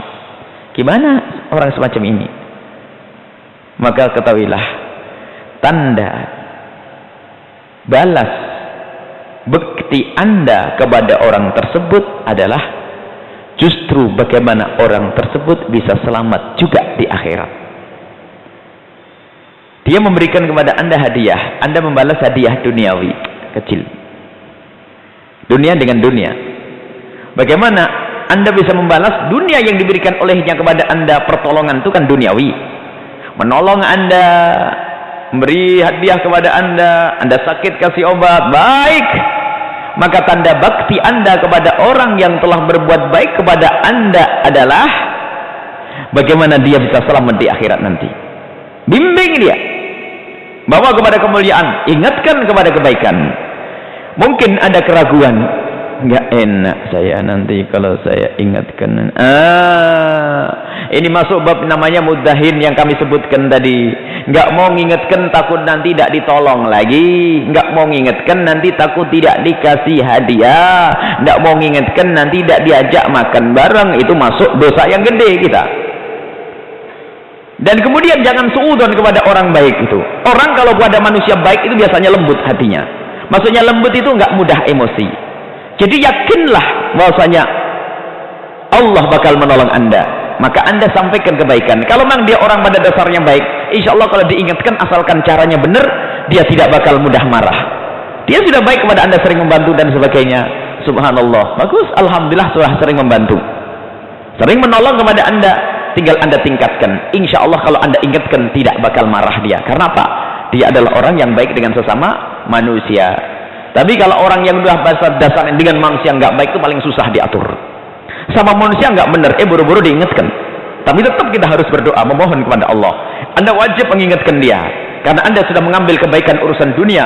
Yang dikhawatirkan bukan saja dia masuk neraka, Anda termasuk menjadi orang muddahin, yaitu orang yang tidak bisa mengingatkan orang lain hanya karena kepentingan dunia Anda. Bahaya lagi. Jadi diamnya Anda tidak cukup. Karena apa? Anda, wah kalau saya mengingatkan nanti tidak dikasih duit, itu bahaya lagi. Maka Anda harus bersemangat untuk mengingatkan dia. Dan jangan khawatir tentang berhentinya rizki, sebab yang memberi rizki adalah Allah Subhanahu wa ta'ala. Baik, kemudian bagi yang belum mampu untuk melakukan itu semuanya, dan karena memang betul-betul belum mampu, mungkin karena orangnya memang sudah terbukti dia susah diingatkan, permohonan di tengah malam kepada Allah Subhanahu wa taala, itu yang insya Allah bisa membebaskan kita daripada dituntut nanti di akhirat, dituntut di dalam persahabatan. Jadi semua itu ada hak. Di dalam persahabatan itu ada hak. Makanya orang banyak teman itu susah, banyak tuntutan. Semuanya punya hak. Jadi sahabat Anda itu punya hak atas Anda. Anda harus penuhi. Haknya apa? Kalau dia salah, Anda mengingatkan. Jadi jangan dianggap remeh loh ya. Jangan dianggap gampang. Bersahabat itu punya kewajiban-kewajiban. Kalau saya bersahabat dengan 10 orang, berarti saya pun harus berani mengingatkan kepada 10 orang. Jadi semakin banyak sahabat, semakin banyak tanggung jawab. Kalau Anda berteman dengan kambing dan kucing, aman, tidak bakal ditanya oleh Allah Subhanahu wa taala, tidak amar ma'ruf nahi mungkar. Makanya bertemanlah dengan anjing dan kucing di hutan sana. Tapi kalau Anda berurusan dengan manusia, lihat, anak bakal ditanya. Makanya kalau ada orang tidak punya anak, tidak bakal masuk neraka gara-gara anak. Ya. Tidak pernah dia, orang yang nggak punya tetangga tidak bakal ditanya oleh Allah gara-gara tetangga, tidak bakal masuk neraka gara-gara tetangga. Jadi manusia ini bakal ditanya, punya hak yang harus kita penuhi. Itulah. Maka kewajiban Anda mendapatkan kebaikan dari dia khususnya, maka lebih wajib lagi karena dia sudah baik kepada Anda. Kenapa Anda tidak membalas kebaikannya dengan kebaikan yang abadi? Ingatkan dan jangan ragu untuk mengingatkan. Tapi ingat, semua dari upaya zahir kita di dalam mengajak kepada kemuliaan, jangan lupa dahulukan memohon kepada Allah supaya kita terbebas dari yang namanya hawa nafsu tadi. Ada orang dakwah semangat loh ya, wah ceramah, metode dakwah, penyampaian materi yang bagus, wah indah semuanya, tapi ternyata itu bukan karena Allah. Maka kalau begitu, Imam Nawawi mengingatkan, kalau Anda ingin mengajar kepada seseorang, tolong lakukan sholat 2 rakaat kalau bisa, dan doakan orang yang bakal engkau ajar sebelum Anda ngajar. Kalau perlu para ustadz sebelum hadir majlis di siang harinya, malam harinya sudah memohon kepada Allah, ya Allah, esok pagi aku akan hadir di majlis sana itu ya Allah, maka berikan bimbinganmu kepada mereka nanti ya Allah. Terus kita kadang sering sombong, ustadz yang dipikirkan adalah menyiapkan materi yang bagus, mengolah kalimat yang indah, dan gayanya pun kadang-kadang latihan barangkali begitu. Pokoknya bagaimana terpukau orang dengan ceramah saya, tapi dia tidak pernah memohon kepada Allah Subhanahu wa taala, nol, nggak dapat apa-apa. Baik. Kemudian menggosok. Menggosok itu adalah memanfaatkan sesuatu yang bukan miliknya tanpa restu dan izin. Itu namanya nggosok. Dan menggunakan miliknya orang lain atau menguasai miliknya orang lain tanpa izin, dan kita tahu orang tersebut tidak ridho. Ridho itu urusan hati. Tapi menggunakan miliknya orang lain yang tahu dia ridho, maka tidak bisa disebut sebagai nggosok. Sahabat karib yang sangat dekat sudah biasa pinjam meminjam urusan baju, ya, baju, maka tidak namanya nggosok. Tapi kalau orang baru kenal tiba-tiba pakai baju, ya bisa saja marah, ini siapa pakai baju saya. Jadi menggunakan miliknya orang lain sandal sama. Dan menggosok itu disebutkan oleh Syekhul Islam Zakaria Al-Ansari, itu ada termasuk minal kabairi, termasuk dosa gede. Jangan meremehkan. Tidak bisa jadi kiai kalau kerjaannya pakai sandal temennya, itu susah jadi kiai yang manfaatnya. Makanya kami himbau santri itu jangan ngentengin urusan sandal. Gosok sandal temennya, apalagi gosok sandal. Kadang-kadang pondok itu sudah biasa, uli maridoh, pakai kalimat uli maridoh, dia pasti rela. Bukan rela karena Anda sudah capek ketemu teman-teman yang suka pakai sandal. Nggak rela bener. Bagaimana akan rela dia nggak pakai sandal, sandalnya hilang? Ya, jangan sampai kita biasa itu. Apalagi gosok yang namanya tanah. Ketahuilah, sholat di atas tanah gosok tidak diterima oleh Allah. Dan itu dosa. Sehingga kalau orang sudah tinggal di tempat yang menggosok, susah jadi orang baik. Karena ibadahnya pun tidak menjadikan dia baik. Dia semakin hari semakin itu tadi, madam. Cercaan dan celaan akan terus datang bertambah-tambah karena dia menggunakan hak sesuatu yang bukan miliknya. Menggosok, dosa terus. Kasihan, kita doakan orang-orang semacam itu. Biasanya ada pendatang itu kadang-kadang pakai tanahnya orang seenaknya sendiri. Subhanallah. Biasanya punya ciri khas, sholatnya susah. Ngaji sama tetangga tidak baik, itu umum. Karena apa? Memang bukan sebetulnya dia itu dari asal jahat. Karena apa? Kemaksiatan yang dientengkan menjadikan manusia semakin hari semakin jahat. Mengambil tanah, memakai tanahnya orang, gosok tanah saudara sama. Memakai tanahnya orang hukumnya haram. Harus izin yang baik. Hati-hati. Barangkali Anda yang mendengar suara ini termasuk orang yang pernah menggosok, nggak ada baiknya untuk Anda, bahkan itu mengundang kehinaan-kehinaan. Maka minta izin. Dan yang ditanyakan adalah bagaimana kalau kita menyaksikan ada tetangga yang menggosok itu, Anda lihat diri Anda. Kalau Anda mampu mengingatkan dengan lidah, maka Anda punya kewajiban mengingatkan dengan lidah Anda. Atau dengan tangan Anda kalau bisa. Kalau tidak bisa, minta kepada Allah Subhanahu wa taala agar memberikan kesadaran kepada orang tersebut. Doakan dan doakan dan doakan, itu namanya bentuk ingkar dengan hatinya. Jangan cuek begitu saja, harus kita pikirkan. Banyak kejadian-kejadian masalah menggosok itu. Mungkin di daerah kota ini tidak begitu tampak. Ada pengungsi dari mana masuk satu kampung, wah, bikin rumah di situ ini semuanya. Sudah ditolong, kadang-kadang masih nyuri pisang yang betul ini. Kadang-kadang ditolong. Kadang-kadang nggak pakai izin. Sudah begitu merasa sudah lama pakai di situ, ditanya marah. Memang nasib ahli neraka itu. Sudah hidupnya sengsara di dunia, di akhirat masuk neraka lagi. Maka kita doakan yang banyak orang-orang kayak begitu, suka menggosok, mengambil miliknya orang, menggunakan miliknya orang, bukan mengambil, menggunakan miliknya orang. Kalau mengambil mencuri nanti.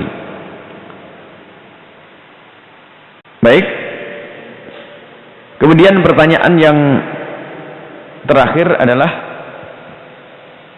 apa tadi? Oh, trompet. Budaya. Yang biasa niup trompet itu siapa? Apakah orang Islam biasa niup trompet?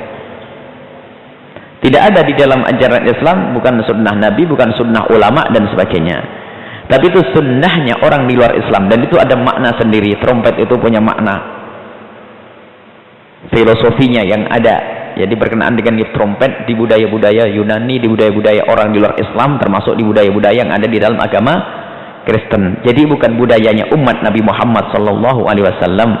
Termasuk merayakan tahun baru Masehi dengan cara-cara semacam ini kita lihat, niup trompet, kemudian apa namanya, hura-hura dan sebagainya. Itu adalah sesuatu yang tidak boleh kita ikut-ikutan. Maka harus kita jelaskan kepada anak-anak kita, ikut merayakan tahun baru Masehi itu adalah hukumnya haram, karena di situ terjadi budaya-budaya yang tidak diperkenankan. Maka meniup trompet hukumnya adalah haram. Karena apa? Mengikuti man tasyabbaha biqaumin fahuwa minhum. Kita mengikuti orang lain, orang-orang di luar Islam, maka kita akan digolongkan kepada mereka. Dan tidak usah dipelintir fatwa-fatwa ini. Tidak ada perlunya kita mengatakan halal. Kalau dikatakan halal, tambah nanti membudaya. Sehingga subhanallah, cuman orang awam kadang tidak ngerti, ikut-ikutan saja. Orang awam tidak ngerti, ikut-ikutan. Bahkan suatu ketika ada di pesawat jamaah haji 3 tahun yang lalu, itu pas tahun baru itu mereka lagi pulang haji. Kalau tidak salah jamaah dari Lombok di atas pesawat itu ternyata sama pramugarinya dikasih trompet semuanya. Pas jam 00 di atas pesawat niup trompet. Untung saja tidak jungkel itu pesawat. Dan hal semacam ini apa? Tadi pertanyaannya, ada orang yang jualan bagaimana? Semua yang membuat dan menjual hukumnya adalah haram. Kemudian ada bertanya, kasihan itu yang membuat orang miskin, orang melarat dan sebagainya. Kita doakan semoga dia bisa berjualan selain daripada itu akan lebih berkah. Harus kita katakan bahasanya memang tidak boleh. Karena selagi sesuatu yang haram tetap haram, tidak boleh berubah. Dan ketahuilah, rezeki Allah tidak harus melalui trompet. Mungkin ada di antara yang mendengar orang yang sudah telanjur mau jualan trompet, sudah pesan mau belanja lagi. Allah, ketahuilah Allah Maha Kaya. Justru kalau Anda tinggalkan saat ini, maka yakinlah Allah akan mengganti dengan pekerjaan yang lebih bagus. Jangan buat trompet, jual yang lainnya saja. Pindah, hijrah. Sebab ada janji, kalau ada orang meninggalkan kemungkaran karena Allah, urusan pekerjaan Allah akan ganti dengan pekerjaan yang lebih bagus. Karena Allah Maha Kaya. Allah tidak akan membiarkan hambanya, walladzina jahadu fina lanahdiyannahum subulana. Yang berjuang menuju jalan Allah, Allah akan permudah itu semuanya. Jadi menurut trompet, mohon maaf para penjual trompet, kalimat ini adalah bukan dari kami. Para ulama yang menjelaskan yang demikian. Hukumnya adalah haram, yang membuat juga haram, yang jual adalah haram. Lalu bagaimana Anda yang sudah telanjur jualan trompet didoakan dari majelis ini? Insya Allah setelah ini Anda akan berhenti dari jualan trompet, Anda akan cukup dan Anda akan dicukupi rizki tanpa harus dengan jualan trompet. Rizki Allah bisa diambil dari mana-mana dengan cara bermacam-macam, tidak harus dengan melalui trompet. Yang kasihan adalah tidak insaf. Ketahuilah permasalahan orang itu adalah tidak insaf. Jika Anda melakukan satu kesalahan, kalaupun Anda masih melakukan kesalahan tersebut agar ditolong oleh Allah, sadari bahwasanya itu kesalahan, sambil minta ampun, ya Allah mohon ampun saya jualan trompet ya Allah. Insaf itu akan ditolong oleh Allah. Tapi kalau mengatakan ya haramkan lagi, ketahuilah Allah tidak bakal menolong Anda karena Anda telah merendahkan syariat Allah. Anda ngadu, ya Allah aku sudah terlanjur belanja nih ya Allah, ampuni aku ya Allah, maka Allah akan mengampuni. Jangan sombong kepada syariat Allah, sebab yang sombong kepada syariat Allah akan direndahkan oleh Allah Subhanahu wa ta'ala.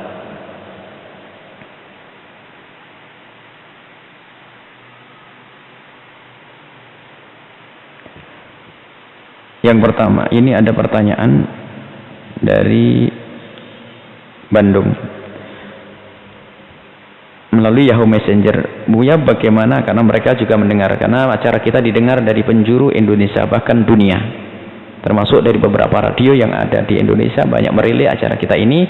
Maka kepada para pendengar dimanapun Anda berada, semoga Allah senantiasa memberikan rahmat kepada Anda semuanya. Bagaimana cara mengembalikan barang yang dulu pernah kita pinjam, akan tetapi barang tersebut ketika akan dikembalikan kehilangan kontak dan alamatnya? Bagaimana solusinya? Bagus, Anda pinjam duit kepada seseorang, tak taunya orang itu hilang. Maka ada dua cara. Yang pertama adalah Anda titipkan kepada orang yang bisa amanat. Intinya bagaimana barang tersebut terlepas dari tangan Anda. Sebab kalau barang itu masih ada di tangan Anda, kalau Anda mati mendadak, itu bakal diwarisi oleh anak-anak Anda. Jadi misalnya saya punya utang 5 juta kepada seseorang, orang itu kok hilang, saya cari nggak ketemu. Agar Anda terbebas apa? Anda cari orang yang amanat. Pak, saya punya utang kepada orang yang namanya si A, Ahmad. Dia tinggal di sini dulu, cuman hilang. Tolong ini 5 juta saya titipkan kepadamu, takut saya sewaktu-waktu mati biar tidak diwarisi oleh anak-anak saya. Nanti kalau Ahmad kembali dan ketemu, tolong kasihkan ke dia. Anda lemparkan ke orang lain agar beban untuk orang lain. Satu. Nah, orang lain. Nah, orang lain itu biasanya kalau orang warok juga takut. Tapi orang itu mungkin dia yakin dia bisa mencari Ahmad, akan terima. Baik, saya terima. Atau yang kedua adalah dengan cara Anda sedekahkan saja. Anda berikan ke masjid atau fakir miskin yatim piatu, Anda niatkan untuk orang yang Anda pinjemin. Ya sudahlah, 5 juta saya masukkan ke masjid saja, semoga pahalanya kepada dia dan kepada saya. Selesai. Nggak apa-apa. Yang penting jangan ada di tangan Anda, selesai. Cuman bedanya jika yang kedua ini, kok tiba-tiba Ahmadnya datang, Anda wajib ganti. Nah, intinya satu, pokoknya jangan sampai ada miliknya orang lain Anda nikmati di tangan Anda. Kekikiran itu tidak bakal ditolong oleh Allah Subhanahu wa ta'ala. Baik, saya dulu pernah beli barang di swalayan yang cukup besar, kemudian setelah saya bayar, kemudian di rumah saya cek lagi, ternyata ada barang yang belum terhitung oleh kasir tersebut. Bagaimana hukumnya? Wajib dibayar, sebab bukan milik Anda, karena toko swalayannya masih ada, belum, tidak kemana-mana. Sekali Anda membawa barang yang belum dibayar, wajib Anda bayar. Pertanyaan dari Cirebon bahwa apakah istri yang sedang haid boleh bercumbu dengan suami, dengan kita suami? Yang penting tidak, mohon maaf, memasukkan. Baik. Hukumnya mencumbu istri di saat sang istri haid, yang harus diketahui bahwa haram, dosa gede bagi seorang suami yang menggauli istrinya dengan cara memasukkan, bersenggama dengan istrinya waktu dalam keadaan haid, haram, dosa gede. Hati-hati. Dan termasuk, mohon maaf, naudzubillah, semoga Allah menjaga kita semuanya, Menggauli istrinya dari lubang belakang juga dosa gede, karena itu bukan tempat yang mulia. Jadi kalau ada laki istri dalam keadaan haid, dilarang seorang suami menggauli istrinya dengan memasukkannya. Adapun masalah bercumbu, ulama berbeda pendapat. Banyak yang mengatakan bahwa fauqal izar, jadi disyaratkan sang istri tetap pakai alas, pakai pembatas, mohon maaf, pakai baju yang wajar, jadi mencumbunya adalah di luar kainnya. Itu pendapat kebanyakan orang. Akan tapi ada pendapat yang kedua, yaitu boleh cumbu apa saja asalkan tidak masuk saja. Intinya jangan sampai masuk, itu saja. Jadi boleh dia bercumbu apa saja, nggak apa-apa pakai pendapat ini. Apa? Karena ini pendapatnya ulama. Jadi boleh kita mencumbui istri dan sebagainya dengan cara bermacam-macam, asalkan mohon maaf tidak masuk ke jalur depan dan jalur belakang. Jalur depan dalam keadaan haid, jalur belakang dalam keadaan di luar haid pun haram. Asal boleh apa saja, selesai. Itu saja hukumnya, ya, dalam keadaan haid. Anak perempuan usia 2 tahun. Dia itu selalu ingin ikut saya sholat berjamaah di masjid. Kalau tidak dituruti dia merengek nangis. Tapi kalau diajak, dia suka jalan di depan orang yang sedang sholat jamaah. Nggak apa-apa, anak kecil, ya. Hanya memang sebaiknya kalau anak tidak bisa diem, suka membuat keributan dan sebagainya, agak sedikit dijauhkan. Akan tapi membawa anak ke masjid bukan sesuatu yang dilarang, karena Nabi Muhammad sendiri bukan saja membawa, bahkan Nabi pernah sholat ternyata Sayyidina Hasan naik di leher beliau. Waktu itu Nabi Sayyidina Hasan umur 3-4 tahun. Jadi ada anak kecil kita bawa, boleh, nggak ada masalah. Akan tapi yang harus Anda jaga urusan kebersihannya, najisnya. Kalau anak perempuan tidak banyak masalah, karena biasa anak perempuan itu adalah yang penting bersih, cuci.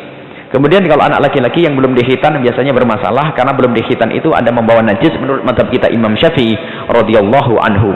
Jadi nggak apa-apa, anak kecil dibawa juga ada masalah, ke mesin nggak ada masalah.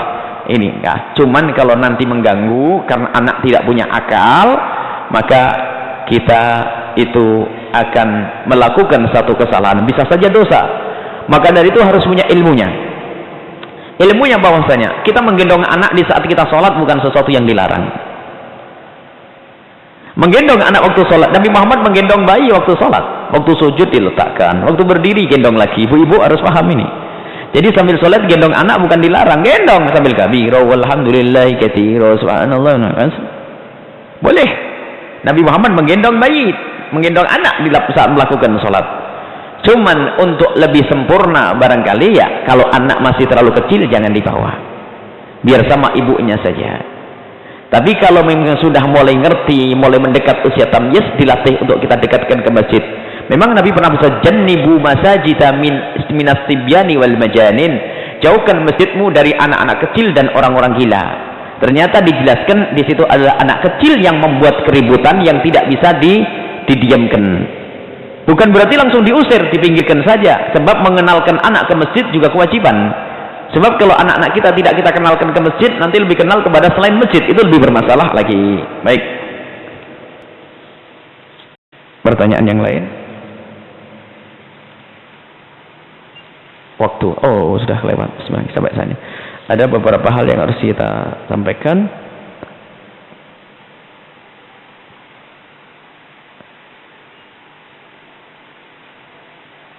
Perayaan ya, kita insya Allah tanggal 18 Safar atau tanggal 31 Desember malam 1 Januari kita insya Allah sama-sama yuk tolong menolong untuk membawa anak-anak kita kepada kemuliaan. Kita ingin memberikan fasilitas kepada anak-anak muda yang biasa turun di malam hari itu ke kota dan alun-alun untuk bisa bersama-sama membaca salawat Nabi Shallallahu Alaihi Wasallam dan mendengarkan tausiah di alun-alun nanti insya Allah. Jadi mohon didukung itu, khususnya bagi kaum bapak bisa mengerahkan saudara-saudara kita untuk bisa menyemarakkan malam itu untuk berzikir kepada Allah Subhanahu Wa Taala di alun-alun tanggal 31 Desember atau malam 1 Januari mulai jam 8 hingga jam 1 malam insya Allah. Di situ ada zikir dan sebagainya untuk memberikan memfasilitasi anak-anak yang biasa nganggur, bengong, hanya nunggu jam kosong-kosong sambil ngelamun. Kita ingin hibur mereka, ajak untuk berzikir kepada Allah Subhanahu wa taala. Baik, tanpa trompet tentunya ya, tapi dengan solawat-solawat. Kemudian jangan lupa tanggal 1 Rabiul Awal bulan Maulid, Ahad awal atau tanggal 13 Januari, Maulid besar, Maulid tahunan di pesantren. Mohon diinformasikan, di pesantren Al-Bahjah di majelis ada Maulid. Bawa teman-teman, bawa saudara. Yang belum pernah datang, bawa datang. Mungkin suami kita belum pernah datang, bawa. Barangkali berkat majelis itu nanti akan mudah datang. Anak-anak kita bawa. Acaranya bukan acara pengajian resmi begitu, pengajian bukan pengajian saja, akan tapi di situ nanti ada juga nanti hadroh, kita dengar nasyid-nasyid dan sebagainya. Kemudian kayak semacam silaturahmi besar tanggal 13 Januari atau tanggal 1 Rabiul Awal. Jadi kita akan punya 2 acara besar, yang satu di alun-alun kota Cirebon menyambut bulan Maulid Nabi Sallallahu Alaihi Wasallam, yang kedua adalah acara Maulid Nabi Sallallahu Alaihi Wasallam di Al-Bahjah. Ini saja. Semoga Allah memberikan kemudahan kepada kita semua. Mari kita doa. Bismillahirrahmanirrahim. Alhamdulillahirabbil alamin. Allahumma shalli ala sayyidina Muhammad wa ala ali sayyidina Muhammad. Allahumma arhamna wa la tu'adzibna wansurna wa la takhlulna wa afina wa la tumridna wa akrimna wa la tuhinna wa atirna wa la tutil alaina innaka ala kulli syai'in qadir. Allahumma ya Allah, muliakan kami ya Allah, muliakan kami dengan hati yang bersih. Jauhkan kami dari hati yang kotor, jauhkan hati kami dari segala macam penyakitnya. Jauhkan kami dari dendam, jauhkan kami dari dengki, jauhkan kami dari riya, jauhkan kami dari sombong ya Allah. Wahai Zat yang melihat hati hamba-hambanya, wahai Zat yang menyaksikan hati hamba-hambanya, wahai Zat yang lebih tahu tentang hati hamba-hambanya, wahai Zat yang merubah hati hamba-hambanya, maka tetapkan hati kami dalam iman ya Allah, tetapkan hati kami dalam cinta kepada kemuliaan ya Allah, tetapkan hati kami dalam cinta kepada yang hak ya Allah, bencikan hati kami kepada yang batil ya Allah, bencikan hati kami kepada kemungkaran ya Allah, jauhkan kami dari mengikuti hawa nafsu ya Allah, mudahkan kami untuk melawan hawa nafsu kami ya Allah. Ya Allah, nafsu kami yang ada pada diri kami lebih kecil daripada 70 syaitan ya Allah, maka kami mohon, hawa nafsu adalah Engkau yang menciptakannya, maka Engkau pun yang menundukkannya, maka tundukkan hawa nafsu kami ya Allah, agar kami bisa tunduk kepada syariat-Mu. Jangan sampai diri kami tunduk kepada hawa nafsu kami ya Allah, kami takut itu ya Allah. Ya Allah, muliakan kami semua ya Allah dengan keinsyafan ya Allah. Jadikan hati kami di saat mendengar kebenaran akan menerima ya Allah, dan jauhkan hati kami dari menolak kebenaran. Siapapun yang mendengar suara ini ya Allah, yang di dalam masjid dan yang di luar masjid, berikan kepada hati mereka hati lembut ya, hati yang insyaf ya Allah. Lembutkan hati mereka ya Allah di saat mereka mendengar kebaikan, jadikan mereka bisa menerima dengan hati mereka ya Allah, dan jadikan mereka orang-orang baik ya Allah. Jika ada yang ada di dalam masjid, yang di kiri kanan masjid, hamba-Hambamu ya Allah yang hatinya keras, tidak rindu kepada kebaikan, kami mohon ya Allah, rindukan kebaikan, rindukan kepada kebaikan. Sungguh kami tidak rela ya Allah jika ada orang yang mendengar suara ini satu pun masuk neraka. Kami tidak rela.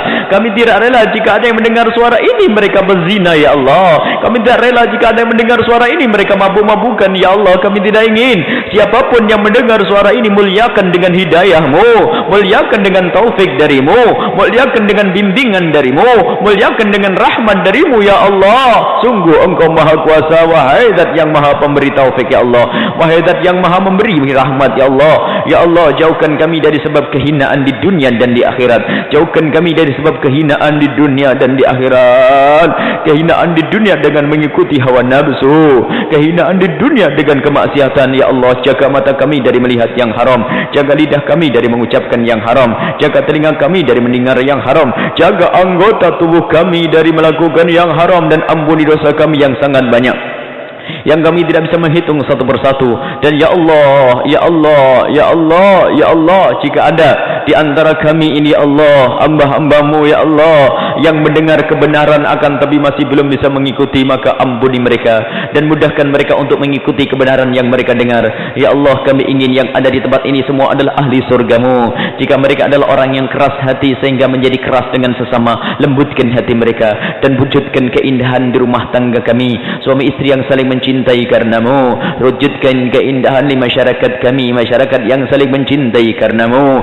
Ya Allah, moga-moga ya Allah keindahan di negeri di dunia ini dan keindahan kelak di alam barzah, keindahan di padang mahsyar bersama kekasihmu Nabi Muhammad, hingga kami bisa meminum di telaga Kausar ya Allah, meminum dari telaga Kausar ya Allah, hingga kami tidak akan haus selama-lamanya, dan juga kebahagiaan keindahan di saat kami berada di surga nanti ya Allah.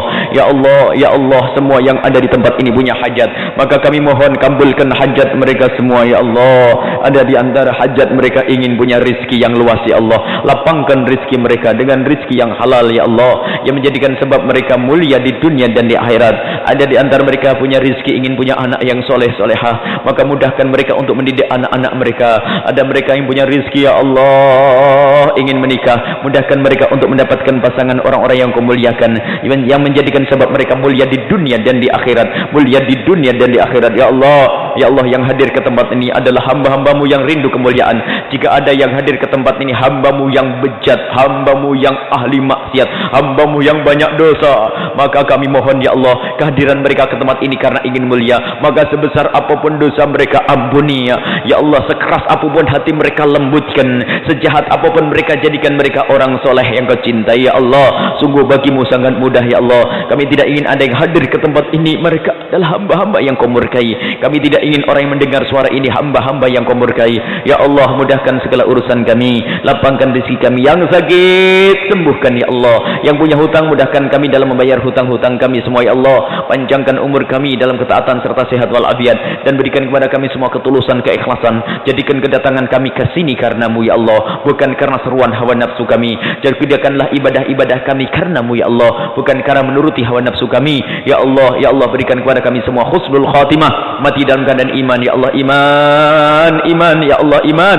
Dan kami mohon ya Allah, mohon ya Allah, mohon ya Allah, jadikanlah ya Allah ucapan kami di akhir hayat kami kelak adalah kalimat agung dan mulia, la ilaha illallah Muhammadur Rasulullah, la ilaha illallah Muhammadur Rasulullah, la ilaha illallah Muhammadur Rasulullah sallallahu alaihi wasallam.